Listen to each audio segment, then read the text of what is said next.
Bueno, pues muchas gracias. Al contrario, agradezco al doctor Pedrosa y espero que se escuche bien. No tengo la seguridad de que se escuche bien porque yo al doctor Pedrosa lo oigo un poco lejos, Sí, claro, pero lejos. sí te Muy bien, escuchamos muy bien, ¿eh? Bueno, al menos perfecto. yo creo que no hay ningún problema. Gracias. Bueno, entonces el doctor Pedrosa ha comentado que vamos a tratar algunos aspectos de las vasculitis sistémicas.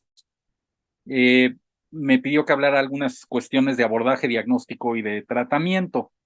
Y para ese sentido, sí quiero comentar que no tengo ningún conflicto de interés y vamos a tratar algunos aspectos de clasificación. Subrayo lo de primarias, porque evidentemente hay otras vasculitis sistémicas, pero de las cuales van ligadas con la presencia de otras enfermedades autoinmunes o autoinmunes reumatológicas o de otra origen. Por ejemplo, hay desde luego vasculitis asociadas a neoplasias, etcétera. Sobre esas no vamos a tratar, sino trataremos algunos puntos de clasificación de entrada de las vasculitis primarias. Algunos aspectos diagnósticos con algunas consideraciones de lo que conviene pedir el estudio, sobre todo para ustedes que pueden ver a un paciente con estos problemas por vez primera, incluso como ustedes lo han visto seguramente en la práctica con el doctor Pedrosa y si hay de otras instituciones también. Muchos pacientes es la primera manifestación que tienen de una vasculitis sistémica, los aspectos de enfermedad ocular. Algunos ejemplos de patologías específicas y muy breves aspectos terapéuticos también.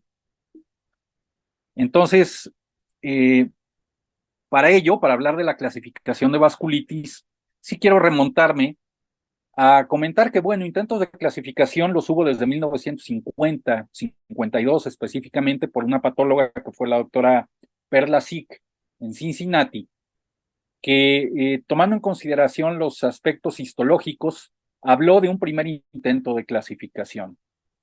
Pero a pesar de que luego surgieron otros en las siguientes décadas, en los 60 y muy importantemente quiero mencionar que en el año del 67, el doctor Donato Alarcón Segovia, cuando él estuvo en la clínica Mayo, precisamente, trabajó con el patólogo de la Mayo y promovieron o promulgaron un nuevo intento de clasificación. Y estos intentos se veían muchas veces obstaculizados porque ni siquiera se tenía una definición nominal de varias de estas vasculitis. Y claro, igual que en cualquier campo de la medicina, fueron incrementándose tanto el conocimiento como el reconocimiento de muchas enfermedades y empezó a haber verdaderamente un problema con cómo se les denominaba. Y entonces el doctor Jeanette, que es el que aparece en esta diapositiva, en Carolina del Norte, en Chapel Hill, propuso nuevamente que el eje de los intentos tanto de nombre de las enfermedades como de clasificarlas posteriormente, y esta nomenclatura, esta propuesta de nombre de las vasculitis primarias, se ha intercambiado con lo que viene siendo o ha sido tomado también nuevamente como un intento de clasificación, y fue muy exitoso porque pudo unificar el cómo se le denominaba a estas enfermedades de manera mucho más precisa y más consensuada. Entonces, tomando nuevamente como eje los aspectos histológicos y de ello el vaso con calibre predominantemente afectado, lo dividió o se dividió este consenso en tres grupos: vasculitis de vasos grandes, de vasos medianos y de vasos pequeños.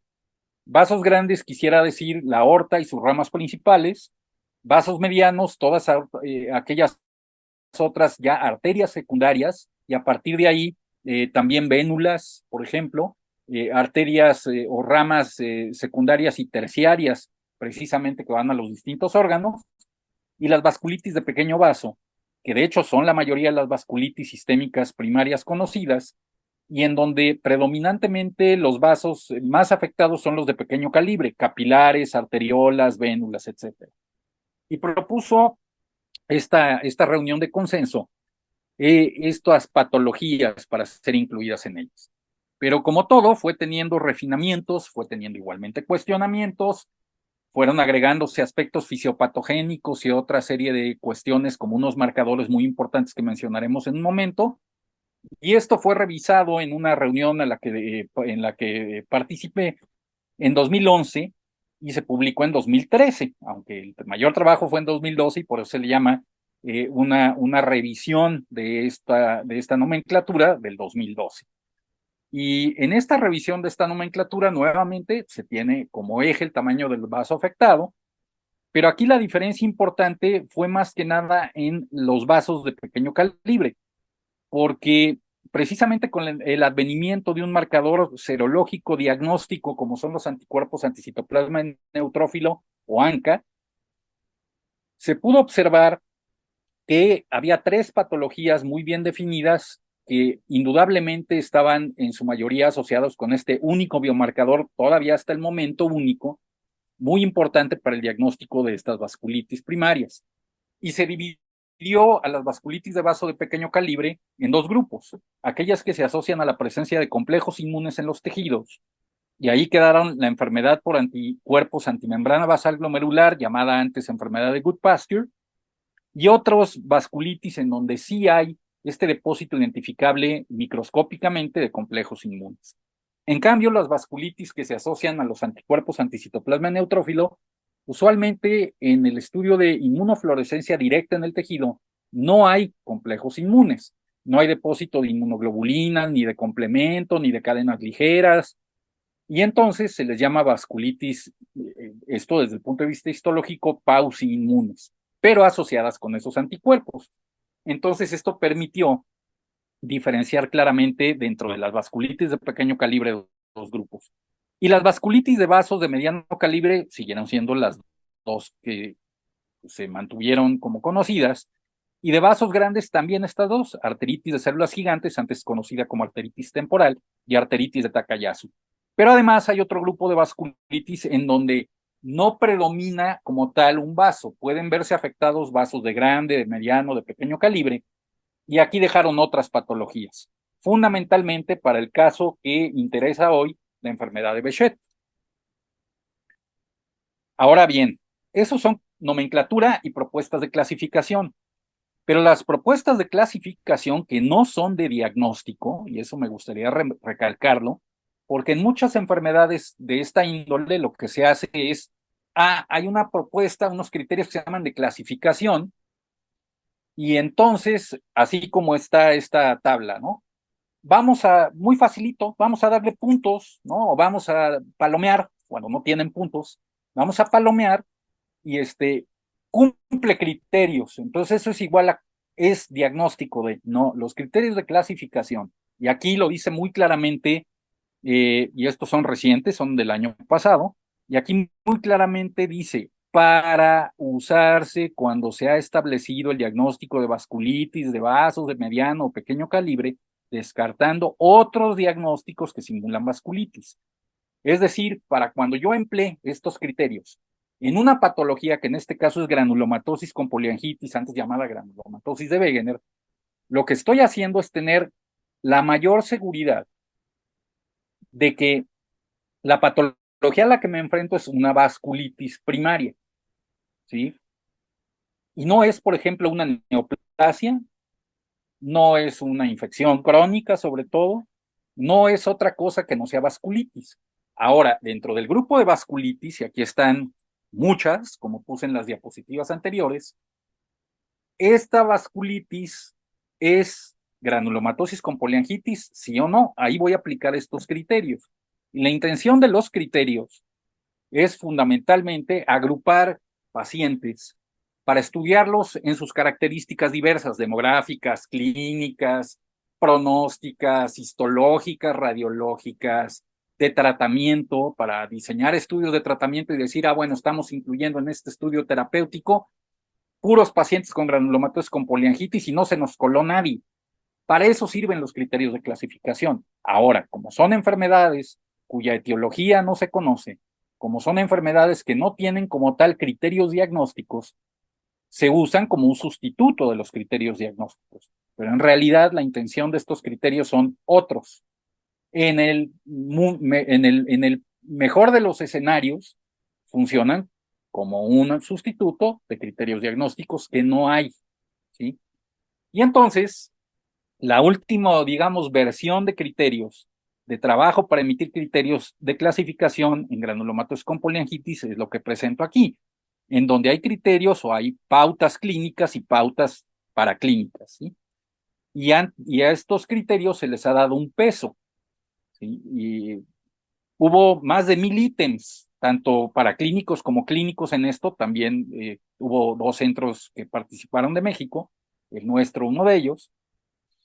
Y la manera de trabajar estos criterios fue mucho mejor que como se hizo en el pasado.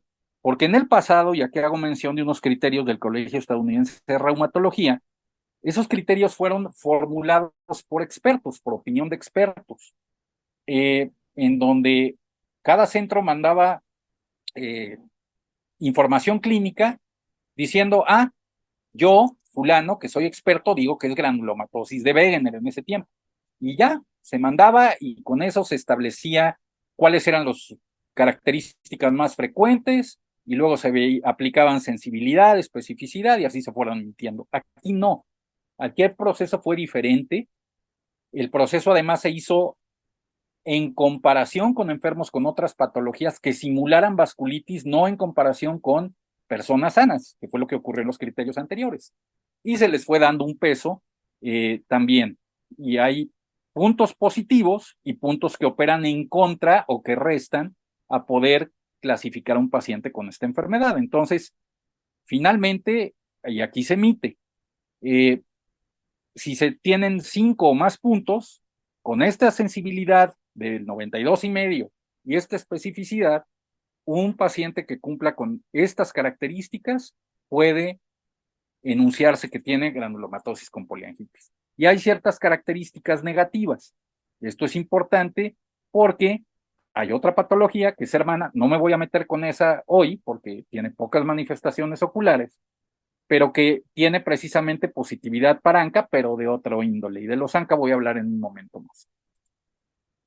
Ahora bien, quiero mencionar que otra patología frecuente desde el punto de vista ocular, frecuente entre comillas, mucho menos frecuente que la anterior, pero que pudiéramos ver en conjunto ustedes y nosotros, es la arteritis de células gigantes.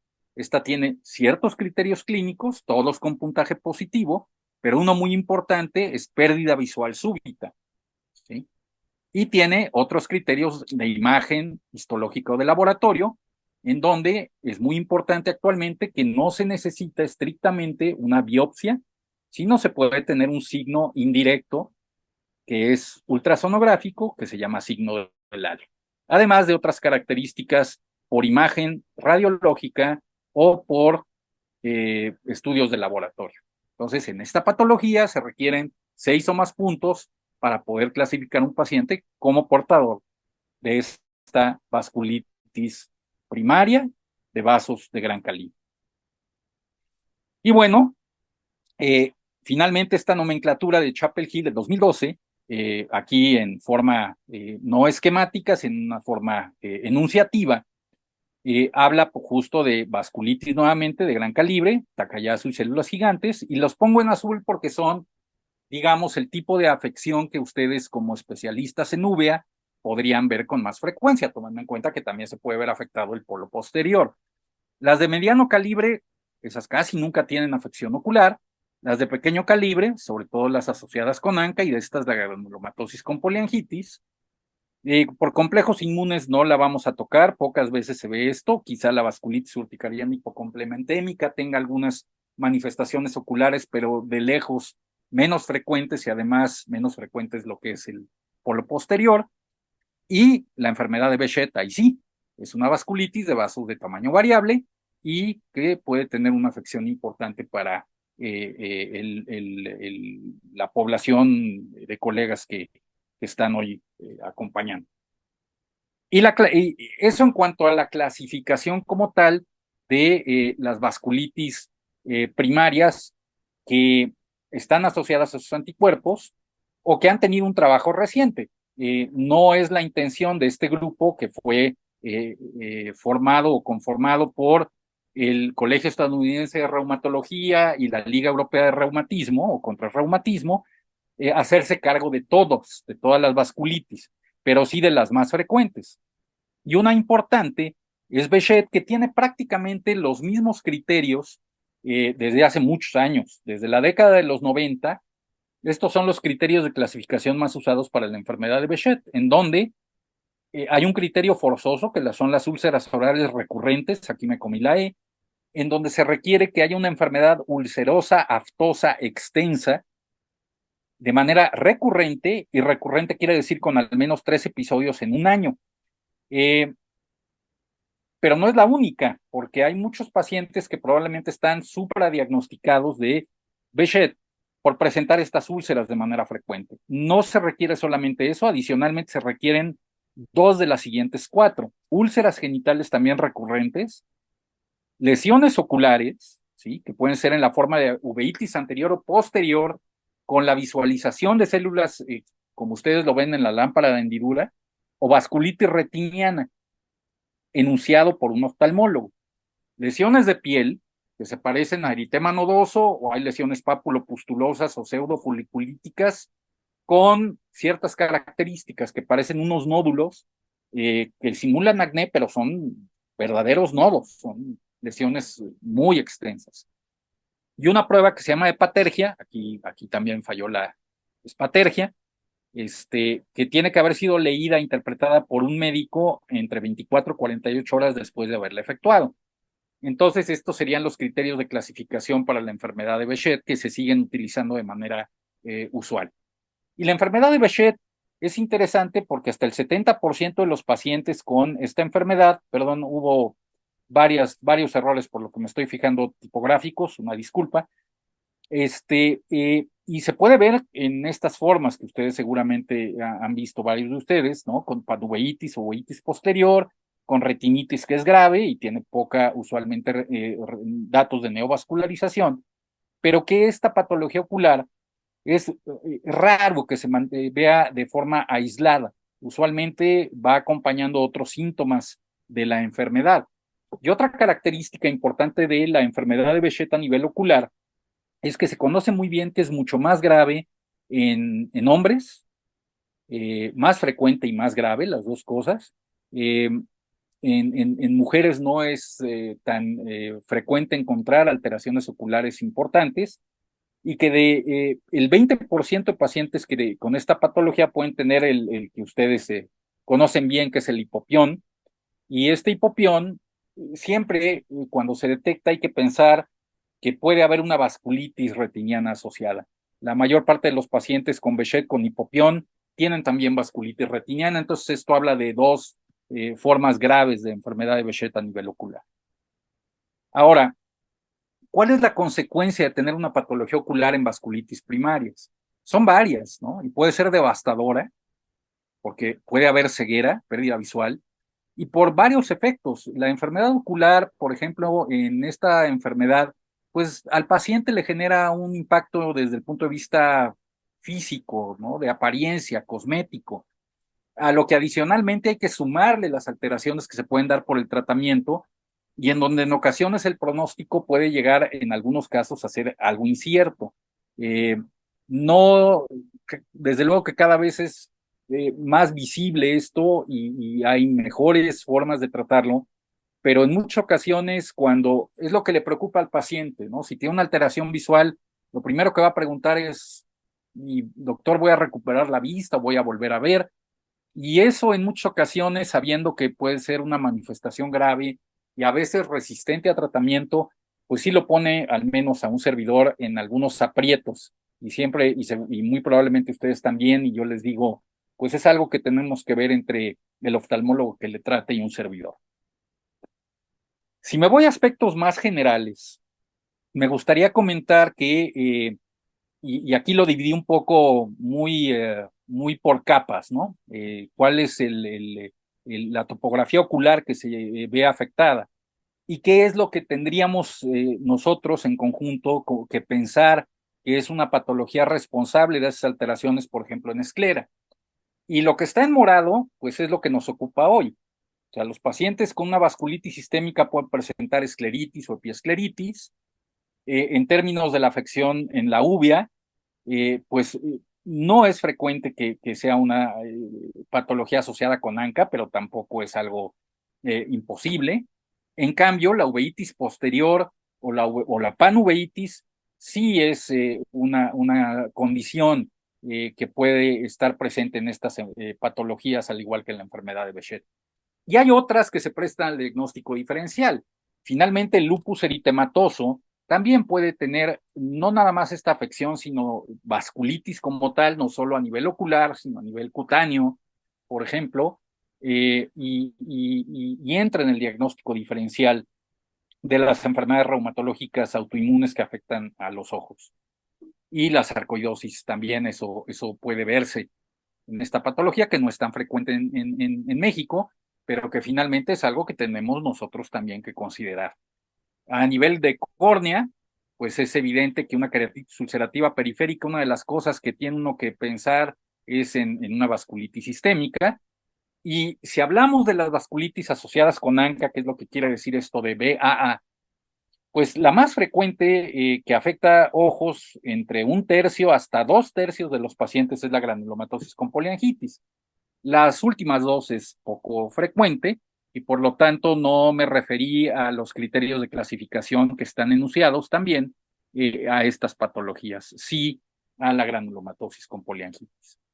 Y hay un marcador, ya lo decía yo en el esquema anterior, que además de que son enfermedades que no tienen casi depósito de complejos inmunes, pues hay una prueba diagnóstica muy importante desde el año del 85 que vino propiamente a revolucionar muchas cosas en el campo de las vasculitis, pero una de las que más ayudó en la interacción con otros especialistas es que por fin hubo una prueba diagnóstica que permitiera con muy buena sensibilidad y especificidad decir que alguien que, por ejemplo, se presentaba con ustedes con una queratitis ulcerativa periférica y en la cual pues ya ustedes descartaron sífilis o descartaron artritis reumatoide, pues otra posibilidad podría ser esta, ¿no? Y más si tiene acompañándolo otras manifestaciones clínicas, ¿no? Manifestaciones clínicas que pueden ir desde la piel, los senos paranasales, obviamente los ojos, los pulmones, o aquí una afección, esto es una biopsia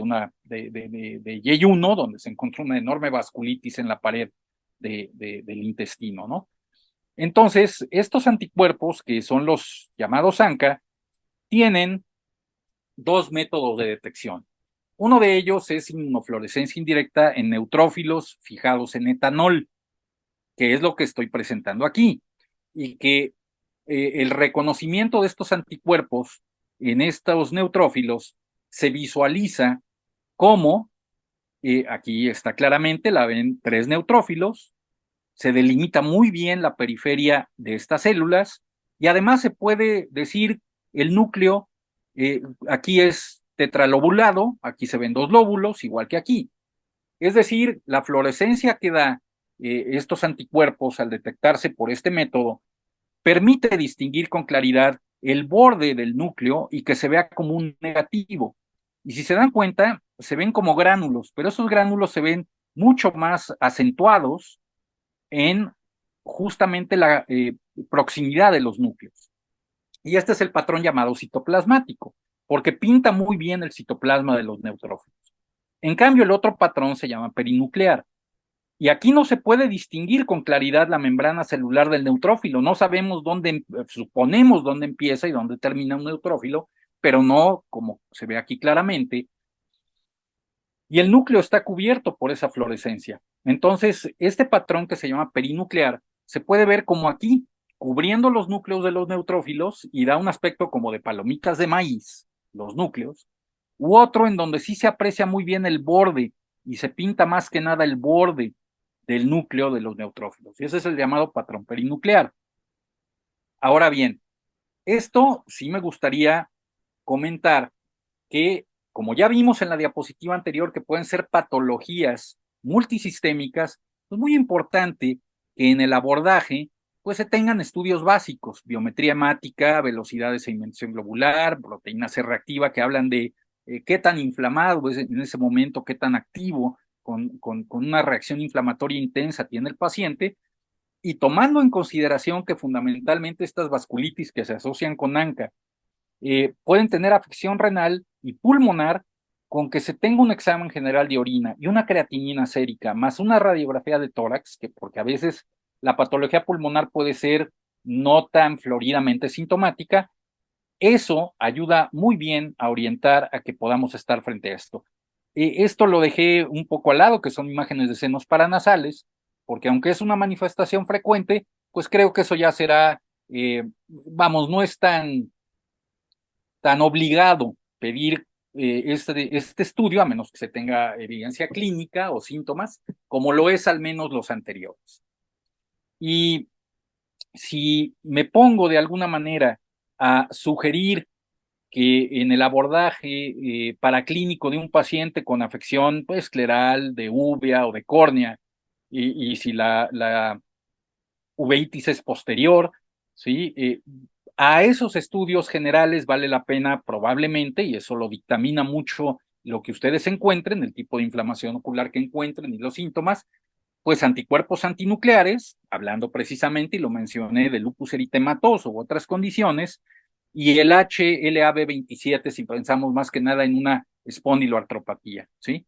Y aunque el día de hoy el doctor Pedrosa me pidió que hablara de vasculitis sistémicas, pues creo que no está por demás recordar que a los estudios básicos anteriores, más estos y los ANCA, de los que ya hice mención por inmunofluorescencia indirecta, complementan muy bien el abordaje inicial de un paciente que se presentase con ustedes con ello. Adicionalmente, se le puede pedir, si se sospecha en una patología reumatológica, factor reumatoide y anticuerpos antipéptidos cíclicos. Ahora, si volvemos a los ANCA lo que detectan son enzimas presentes o contenidas en los gránulos de los neutrófilos. Y los dos principales antígenos claramente asociados a vasculitis son estos dos, mieloperoxidasa y proteinasa 3. Pero esos no se detectan por inmunofluorescencia, lo veremos en un momento más. Pero eso no quiere decir tampoco que los ANCA que ustedes detecten por el método de inmunofluorescencia se limita a reconocer estas proteínas. Puede reconocer cualquier otra de las enzimas que están aquí. Sin embargo, la asociación que hay entre los ANCA y las vasculitis será solamente con estos dos antígenos de manera muy clara. Cuando ustedes les reportan un ANCA y cuando ya buscan el antígeno que reconocen esos ANCA, llega a ser diferente a estos dos, probablemente la enfermedad que explica los ANCA positivos no sea una vasculitis.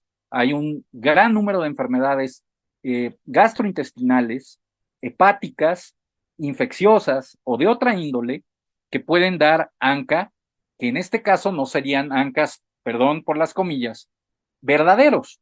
ANCA verdaderos, me estoy refiriendo a aquellos que distinguen su asociación con la granulomatosis con poliangitis o con las otras dos vasculitis asociadas con estos anticuerpos.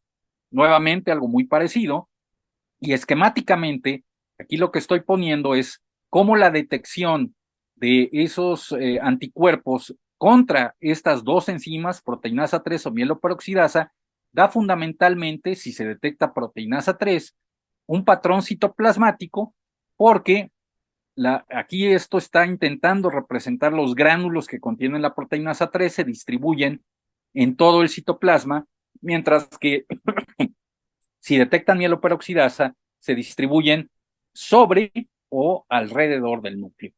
Y esto tiene una razón, y la razón para ver este patrón o este patrón es un artefacto.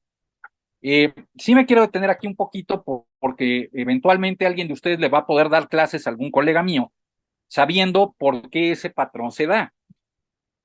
Ya comenté que los neutrófilos se fijan en etanol, en alcohol. Las proteínas que tienen estos gránulos, proteinasa 3 o mieloperoxidasa, son proteínas de carga positiva, son proteínas catiónicas. Y el etanol es un fijador muy débil.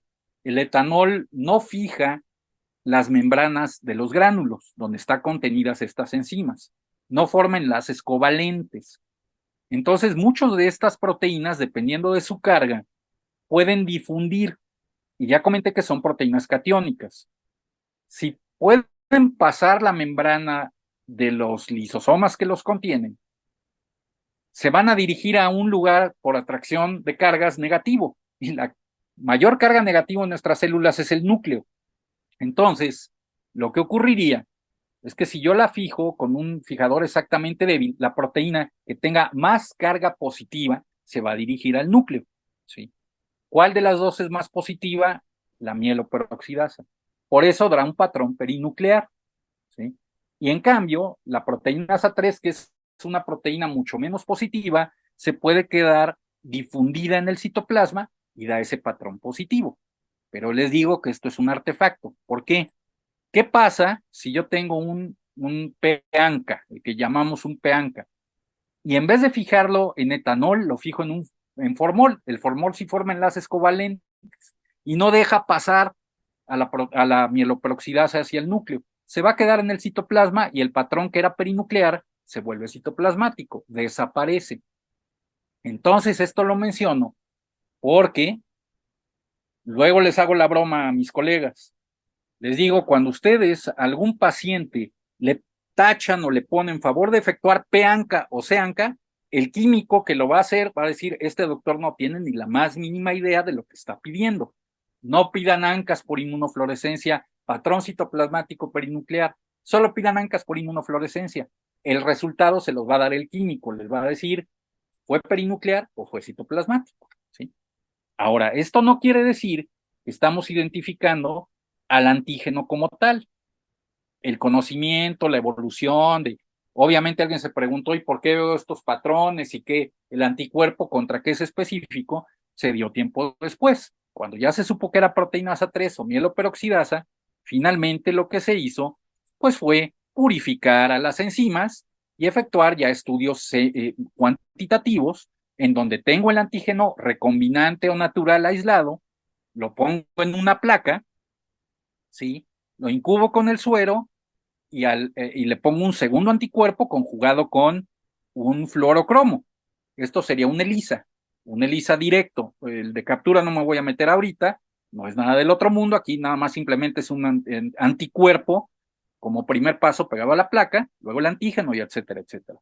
Y entonces yo puedo conocer prueba por prueba, proteína por proteína, eso que vi en la inmunofluorescencia, realmente, ¿qué me lo está dando? Un anticuerpo contra proteinasa 3, contra mieloperoxidasa o contra otras cosas. Entonces, esos son los dos métodos de detección de ANCA. Uno que es semi-cuantitativo, que es la inmunofluorescencia indirecta, con neutrófilos fijados en etanol, y uno cuantitativo, que es específico y que me dice, tu ANCA, que tiene un patrón citoplasmático, reconoce en un ELISA proteinasa 3, tantas unidades. ¿Sí? Esas son las pruebas de detección de los ANCA. Bueno, pero hay algo importante, todo va evolucionando, y hace 6 años un grupo publicamos una revisión, un consenso de cómo se tienen que pedir los ANCA en estas dos enfermedades, en estas dos vasculitis primarias. Y a lo que llegamos es que lo que ocurría en los años 90 y 2000 es que se decía, van a pedir ANCA, primero pidan la inmunofluorescencia y corrobórenla después con el ELISA. Eso ya no se hace. No es necesario, pues. Es un dispendio, es un gasto, ha evolucionado mucho los ELISAs, diferentes casas comerciales lo ofrecen, se probaron diferentes casas comerciales, se vio que la mayoría de quienes fabrican ELISAs contra proteinasa 3 y mieloperoxidasa son muy buenos, y se dijo, muy bien, en quien verdaderamente el clínico sospecha que puede tener una de estas enfermedades, con que pida solamente el ELISA es suficiente, no tiene que pedir las dos. Ya es otra cosa, si sale negativo el resultado por ELISA y la sospecha del clínico es sumamente fuerte, entonces o se hace un segundo ELISA o se le hace ahora sí la inmunofluorescencia, ¿sí? Entonces, cuando sospechamos una vasculitis asociada con ANCA, con efectuar un ELISA contra proteinasa 3 o mieloperoxidasa es suficiente. ¿Y bajo qué indicaciones clínicas esto se hace? Bueno, esto simplemente lo que quiero decir de estas conclusiones es que lo que comentaba, ¿sí? Pero que no se tome un resultado negativo en el ELISA en estas condiciones, como que ya olvidémonos de que es una vasculitis de vaso pequeño. No se puede excluir, ¿sí? Sobre todo si hay elementos clínicos que hacen sospecharlo. Y por el contrario, un resultado de ANCA no es igual a vasculitis. Contribuye al diagnóstico, pero no es igual a vasculitis, ¿sí? Y esto es bien importante. No es tan fácil como decir, tiene diabetes porque tiene 126 miligramos por decilitro de glucosa y tan tan. No, ya el origen, si es diabetes gestacional o no importa, pero es diabético. Esto en las vasculitis, que son enfermedades complejas, no es lineal, por lo tanto, se tiene que ver en el contexto clínico. Y hasta los años de finales del siglo pasado, estas eran las indicaciones clínicas aprobadas, sugeridas, estudiadas, sostenidas por evidencia para solicitar ANCA. Y vean ustedes cómo se habla de alteraciones renales, cutáneas, de vías aéreas, neurológicas, y la única oftalmológica era neoformación retroorbitaria, ¿sí? Pseudotumor orbitario. A eso, el consenso de hace unos años agregó escleritis. La escleritis también actualmente se sabe que es un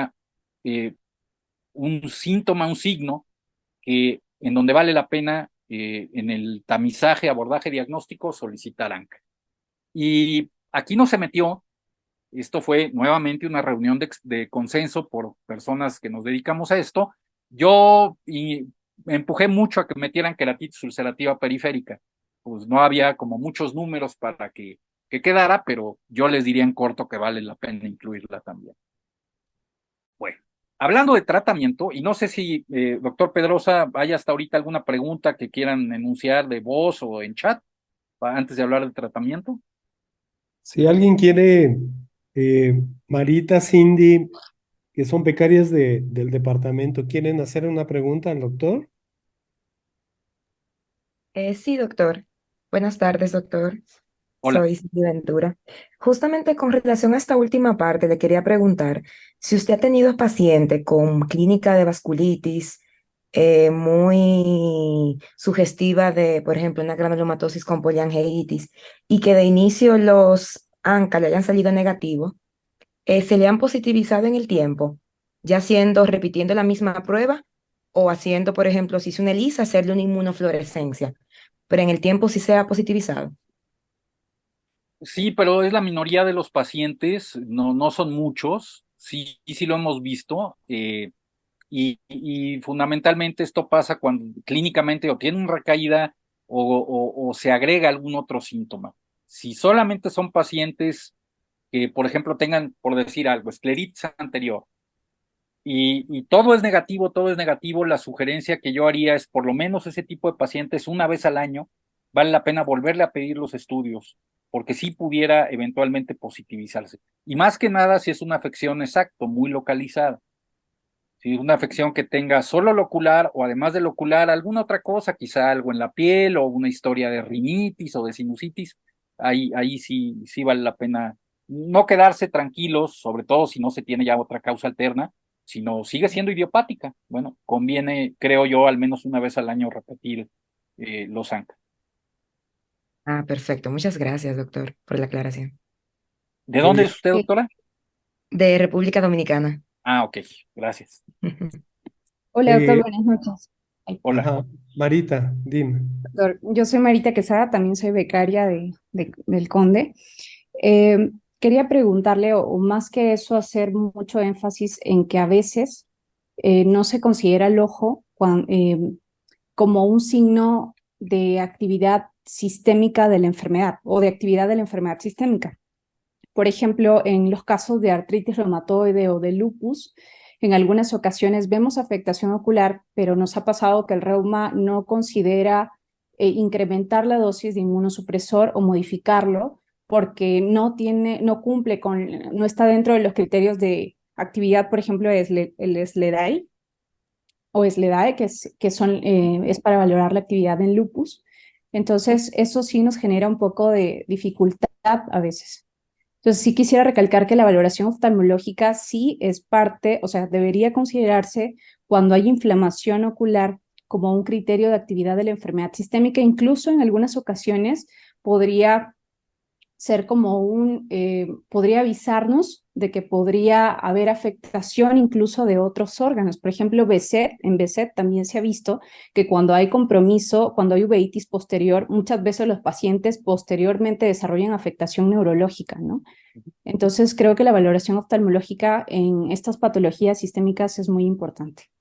Totalmente de acuerdo, doctora. Yo donde sí voy a decir que tengo un conflicto, sobre todo es en los pacientes que tienen Zika muy grave. Yo ahí sí creo que sí no estamos, como dice usted, quedando cortos en la detección, en tener otros métodos de detección más claros.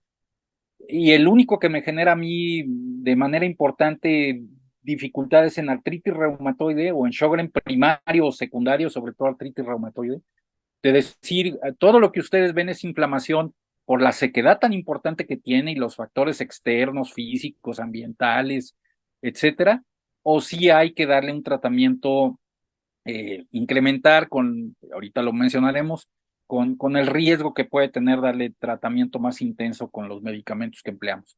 Eso es lo único que me genera de duda a veces, pero tiene usted toda la razón, ¿sí?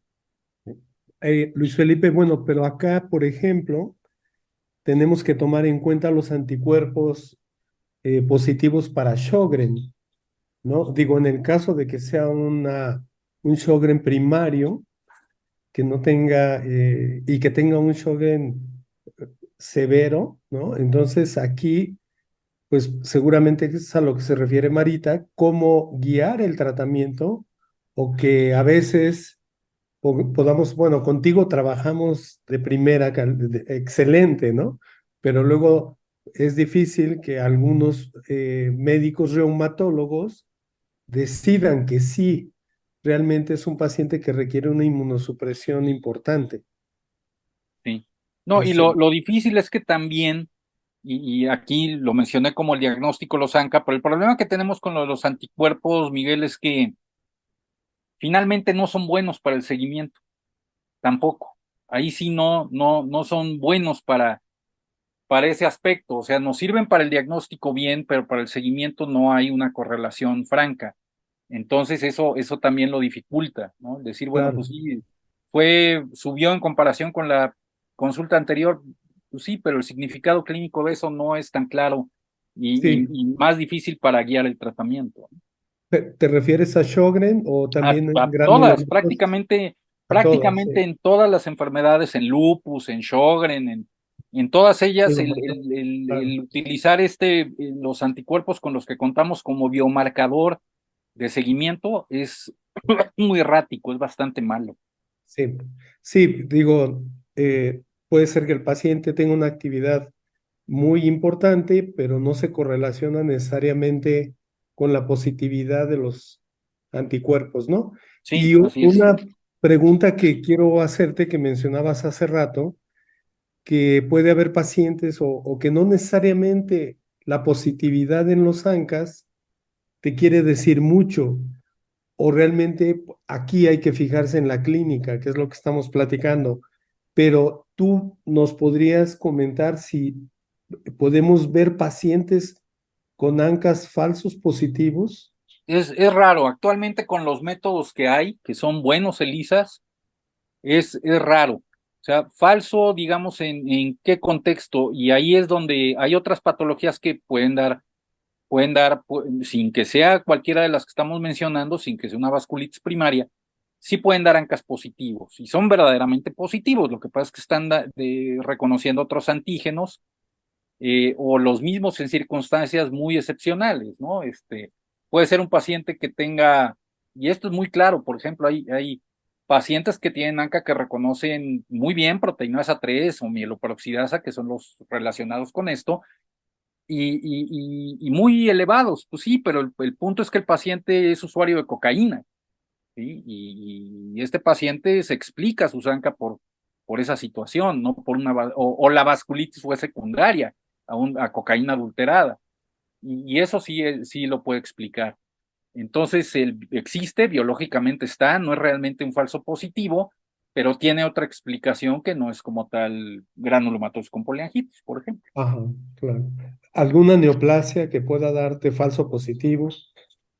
Sí, pero También, usualmente ahí sí lo da a muy bajos títulos. Si la inmunofluorescencia es el método, es muy raro encontrar un 1 en 5120, no es lo usual.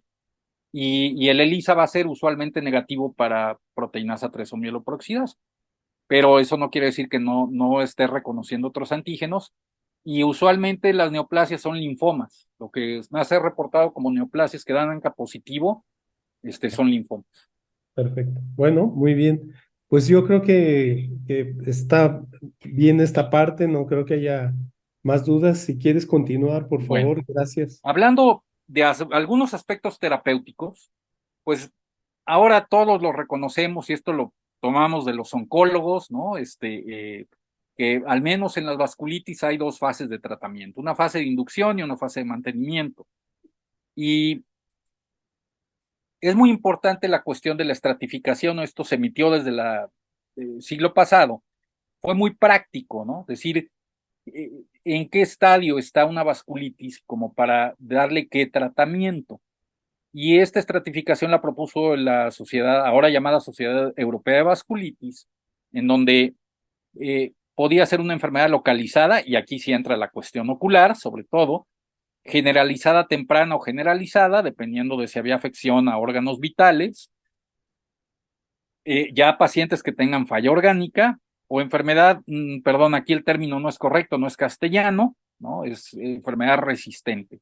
Y se diseñaron varios estudios que no voy a mencionar, pero esto permitió simplemente el darle un peso a cada manifestación y moderar o ponderar el tratamiento dependiendo de esta estratificación.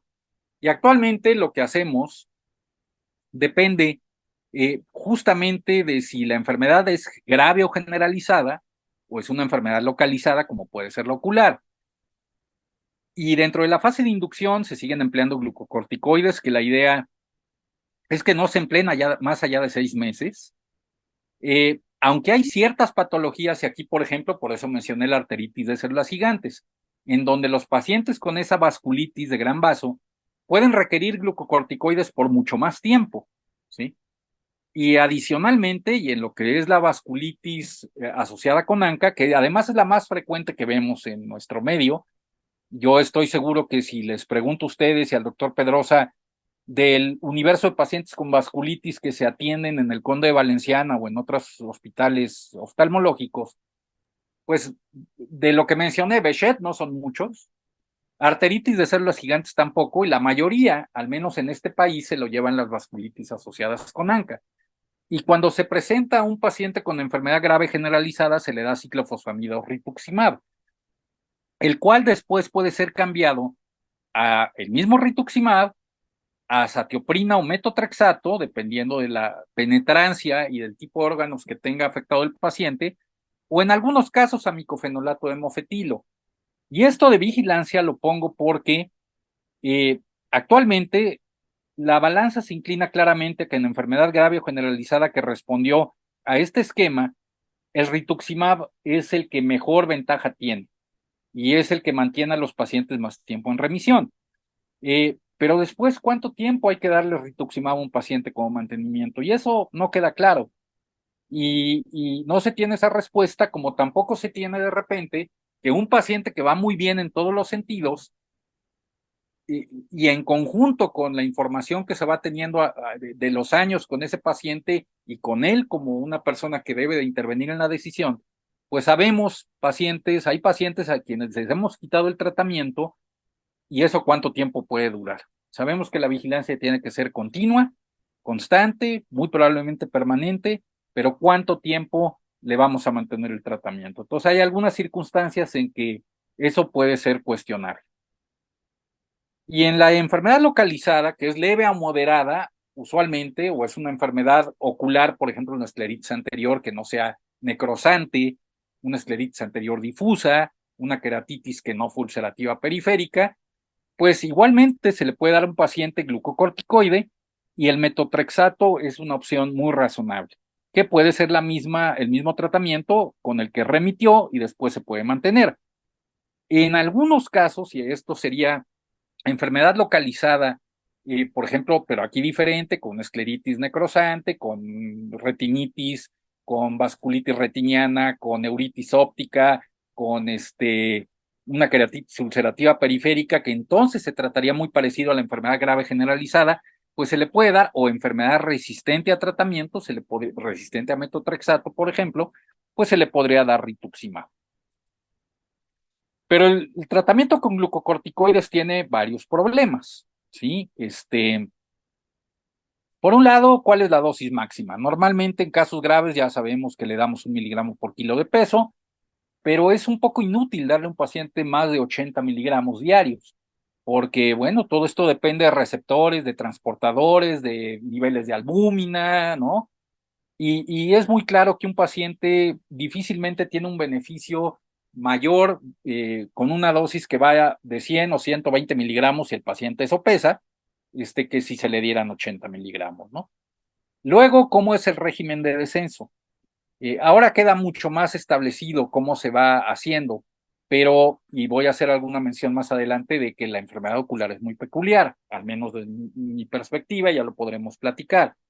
¿Cuándo se tienen que usar pulsos de metilprednisolona? Pero además, ¿en qué se basa darlos? Y lo cierto es que los glucocorticoides, como ustedes lo ven, tienen muchos efectos adversos, muchísimos. Y en una población como la nuestra, pues la diabetes y la hipertensión arterial más hiperlipidemia y la obesidad tienen importantes, pues son importantes bemoles para olvidar que estos efectos se pueden presentar. Y hay una cosa muy importante que desde hace un tiempo se está poniendo énfasis sobre todo en las enfermedades reumatológicas, que es pues tratar, y no había un desarrollo de un índice, un instrumento que midiera toda esa toxicidad, ¿no? Pues se decía y se enunciaba todo lo que puede pasar, pero ¿cómo la medimos? Y finalmente se desarrolló este índice que toma en cuenta varios factores, y aquí están los dominios que toma en consideración. Y el puntaje puede ser positivo, que obviamente positivo es el cúmulo de todos estos factores que se vayan sumando, o puede a veces ser negativo, ¿no? También el no tener nada de esto puede llevar a un absoluto puntaje negativo en donde afortunadamente quisiéramos que estuvieran la mayoría de nuestros pacientes y desafortunadamente no lo están, ¿sí? Entonces se fue considerando el implementar esto que puede ayudar de alguna manera a monitorizar los efectos adversos del tratamiento con glucocorticoides. Y estamos viviendo, creo yo, un cambio del paradigma, porque el emplear los glucocorticoides en las enfermedades inflamatorias, tanto sistémicas y en el caso de las vasculitis más como oculares, pues sabemos que no hay ningún estudio controlado que demostrara su necesidad, su dosis óptima, el tiempo en el que se tiene que dar, y en relación con los pulsos de metilprednisolona es una cuestión absolutamente empírica lo que se ha hecho a lo largo de los años. Y conocemos muy bien, y esto es un estudio que, pues, de alguna manera en estos grupos de pacientes que lo constituyeron, de estos pacientes 43 seguidos a lo largo de muchos años, pues se ve que al paso de 4 años de seguimiento de este grupo de pacientes, pues la mitad tuvieron infecciones y de ahí nos seguimos con el desarrollo de estas alteraciones desfavorables por los glucocorticoides en un porcentaje nada despreciable de pacientes. ¿Y qué pasa? Y decía yo en la enfermedad ocular, particularmente la que vemos más frecuentemente, que es en granulomatosis con poliangitis. Creo que es muy importante en el tratamiento de inducción a remisión, desde luego utilizar glucocorticoide, pero hay que valorar lo que decía, la extensión de la enfermedad y la gravedad del daño que implica el empleo de determinados otros tratamientos inmunosupresores o no. Y tener una respuesta inicial como un parámetro, al menos valorar a los 4 o 6 semanas, si ya empieza a haber, pues no remisión, pero sí al menos respuesta. Y la enfermedad ocular creo que es muy peculiar, porque creo que lo hemos visto al paso de los años con el doctor Pedrosa, en donde quizá el descenso de la prednisona en algunas manifestaciones que ustedes ven tenga que ser más lento que lo que se ve en enfermedad grave, porque en muchas ocasiones la enfermedad grave, llámese neurológica, periférica sobre todo, llámese renal o llámese pulmonar en la forma de hemorragia alveolar, que es muy grave, es sobre todo por la inflamación del capilar, y no tanto de lo que pasa al lado del capilar, que es una enfermedad granulomatosa. Y la enfermedad granulomatosa a veces requiere, por su recurrencia y por su cronicidad, de un descenso más lento de glucocorticoides, ¿sí? No ese descenso de 50 a 37,5 a 25, no. Se tiene uno que llevar, desafortunadamente en ocasiones, un tiempo mayor para bajarla desde los 20, 17,5 o 15 miligramos de a 2,5 en 2,5 miligramos. Y lo mismo de manera interesante pasa con la arteritis de células gigantes.